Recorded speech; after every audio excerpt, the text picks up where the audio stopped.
судың жағасына барып сосын суға қарап тұрып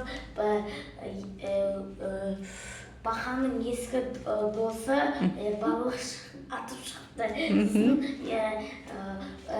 Бірінші сәлемдесіп, бақа сәлем депті. Сосын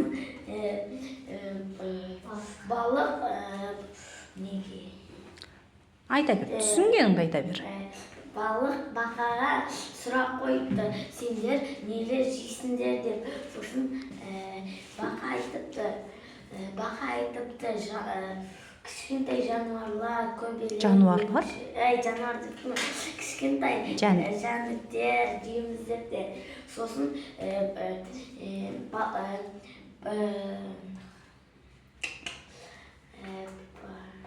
бақа оған сұрақ қояды. Балық сендер ауызбен ішесіңдер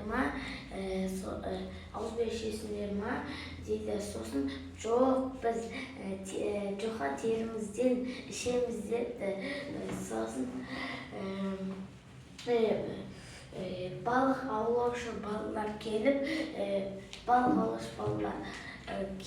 сосын балық суға секіріп, Бақа суға секіріп